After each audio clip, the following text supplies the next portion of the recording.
Students, today we will start with the second chapter of maths, transversals and parallel lines.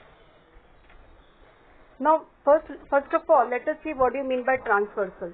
Suppose this is one line and this is another line, and this is the third line which is cutting both the lines. Okay? Then this line is known as a transversal. Okay? So understood what is a transversal? A transversal is a single line which cuts two or more lines. There can be three lines also. Okay? Which cuts two or more lines. So this is known as the transversal. Now suppose if I label the lines as this is say L and this is M and this is N. Okay? So we will say N is the transversal of L and M. What we will say? We will say that N is transversal of L and M. So clear the meaning of transversal? Transversal is one line which cuts two or more lines. Some more examples we will see. Now suppose your two lines are like this, say this is A, this is B. Now if I draw one line like this over here, C. Now this C becomes your transversal, because C is that single line which is cutting these two lines. So you should be able to identify a transversal. Transversal will be a line which will be cutting two lines in two different points, in two distinct points. This is one point where it is cutting and this is one point where it is cutting. Okay? So I hope or I am sure the concept of transversal is clear. Now let us see what angles are made by the transversals. Okay? Now suppose we take this as a line. I take this as L, this as M, and then I take this as the transversal. Okay? This is the transversal. Say K. Now you can see over here that there are 8 angles being made. One is over here, say A, one is here B, one is here C, one is here D, then you have E. You can give the names as you want. E, F, G and H. Okay? Clear? These are angles. How many angles are made by the transversal?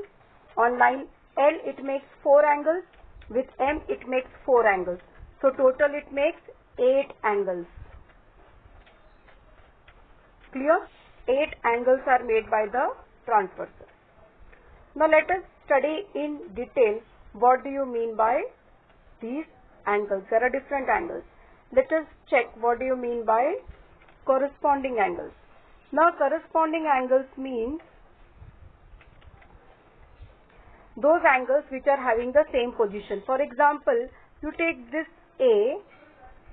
Now it is where it is? It is on the upper side to the right. So E. Now see the position. A and E both are having the same position. See, this is one intersection, this is the other intersection point. And you see A and E both are on the top and to the right. So A and E are one pair of corresponding angles.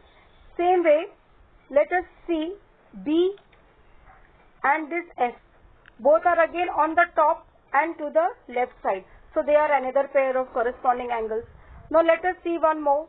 Now with D, who will be making a pair? H. And with C, G will be making a pair. So you can see that A and E are making one pair of corresponding angles because both are present at the same position. The corresponding angles are those angles which have the same position. Now what do I mean by position? See, this is one intersection point. Now this is upper right, this is upper left, this is lower right and this is lower left.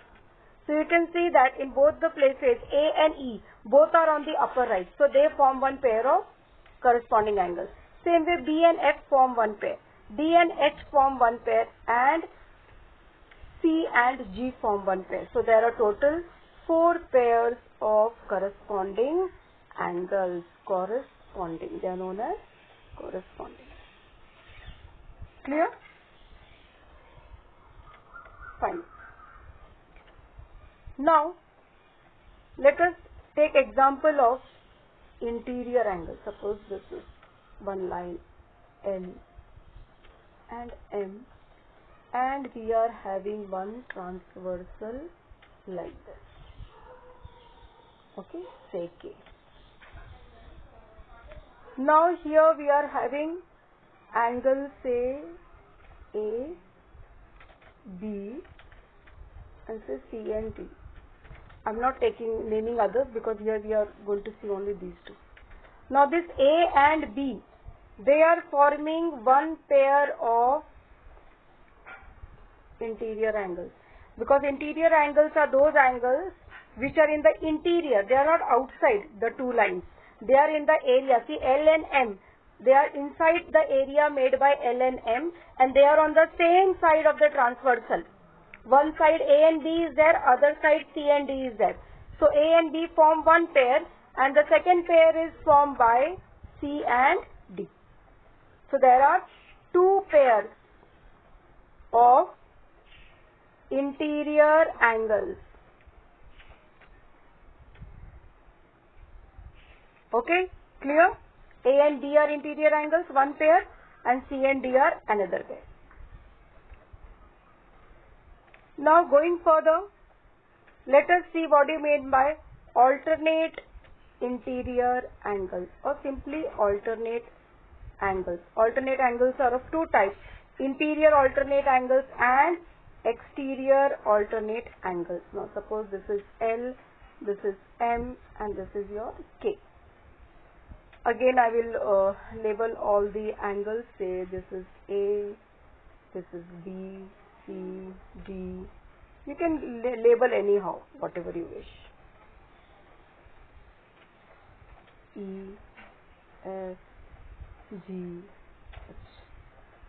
Okay, all the 8 angles.